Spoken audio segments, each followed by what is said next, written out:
show you how to navigate IXL. We just got our subscription renewed, and so you have this for an entire year. So until next school year in term 5, basically. So this is a lot of time, especially if you want to practice over the summer.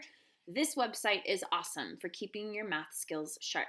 So the first thing you're going to do is you're going to go to IXL.com and you're going to type in the username and password that I sent to your email. So I'm going to type in, I made a example account, and I'm going to type in my password. Cool. If you have the option to save your password and username, like a little box will pop up right here. I highly recommend doing that because that's just a great way so you don't have to keep remembering your username and password. The first thing that'll pop up is that you will see recommendations. You will probably see a little mix of things, and you do not have to start with the recommendations. These are just problems that you can see like, oh, all right, this is the stuff in my grade level that I am going to be working on. These are all the skills that are covered. When you scroll up, you may also see, if this is the first time you're logging in, you'll probably see something right underneath this section that has different grade levels. So you'll see pre-K, kindergarten, first grade, second grade. Those are recommendations for all of those different grades. But what I want everyone to do is to go to the math section right here at the top. And for 6th grade math, Math 6, you'll have these options. And also if you're in pre-algebra, it really doesn't matter if you go to 6th grade math because a lot of the skills are the same. And they're covered also in 7th grade. So 6th grade math, you'll see that these right here on the side are all the different grade levels. So if you're feeling like you want to just practice some multiplication facts, you can pop into 3rd grade and you can scroll down to where it says multiplication skills. If you want to build your 12s, if you want to practice your 7s, they are all here. If you are feeling spicy and curious and you want to look at pre-calculus and calculus, you can look at these problems. Yeah, I don't even know I can't even remember how to do matrices, so I'd have to review that. Okay, as I digress. Here we go. Let's go back to 6th grade. So let's say you want to practice working with positive and negative numbers, operations with integers. You can click on any of these. I practiced my adding integers and I ended with a SMART score of 96. So let's say I want to practice multiplying integers. I'm going to click on this skill and you're going to be given problems. So you hit submit and you'll notice you get a SMART score. They are keeping time, but when you do these skills, they are not a race against time. You are not trying to rush. What you are trying to do is get your SMART score to 100. And the closer your SMART score gets to 100, the harder the problems get. You will absolutely want to use scratch paper when you get your bronze medal. You get your bronze medal when you get your SMART score past 70. So with these basic skills, you don't have to use scratch paper.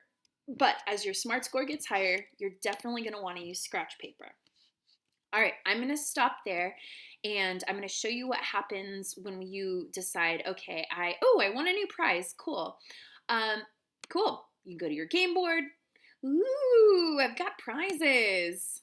Oh, yay, I got a sailboat because I've done IXL for 5 minutes. Cool. All right, so let's say you go back to, if you're like, whoa, where did I just go? Anytime you're confused, you can always go back to math, the little pyramid here. And let's say I want to keep working on multiplying integers. What you'll see is your skill that you were practicing and then your SMART score that you left off with.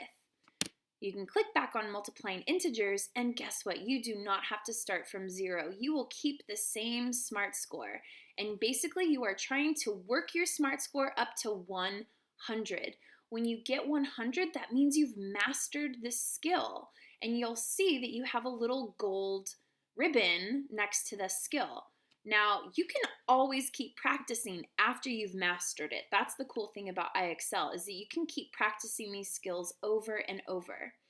Well, let's say that there's something that you can't find, or maybe you're just like, oh my God, there's so many words, there's so many things to scroll through. Let's say you want to be really specific with what you want to practice. So, for example, for my students in pre-algebra, we just did properties of exponents. So you can type in right here to the search, properties of exponents. All right, and so you'll see it has the math topics, it has the skills, and it has science skills also, because IXL also covers science. We don't want to do the science skills. We want to focus on the math skills. So we're going to do properties of exponents. Look at that. I think, let's see, 8th grade. I don't know, I'm doing this for the first time with all of you. Okay, so properties of exponents is also covered in 8th grade, even though it is a pre-algebra standard. So you'll notice here that we've got 5 to the 5th power divided by 5 to the 3rd. When we divide exponents that have the same base, we subtract. So how do we write 5 to the 2nd power? That should be the answer. And if you're not sure, you can learn with an example. Okay, so it's saying to evaluate, subtract their exponents. Yes, they want you to multiply it out all the way, so you can't write it with an exponent. So 5 to the 2nd power is 25. Woohoo! Cool. Now let's say you don't get the problem correct. You get an explanation. 4 to the 4th power, 16 times 16. Okay, I got it. You'll also notice that your SMART score goes down, but it's okay. All right, my friends, that is it. If you have any questions, I'm going to scroll back down here to 6th grade. If you have any questions about IXL, go ahead and email me. Feel free to just explore. This, I think this is so cool. My goal for this week is to memorize the states and the capitals, because, hey, it's been a really long time, and I could not even begin to tell you what the capital of, I don't even know the capital of West Virginia, and I also don't know the capital of North Dakota. So I'm going to be doing some social studies along with my math. All right? So please email me if you have any questions. I am going to be sending everyone's username and passwords out right now. Bye-bye.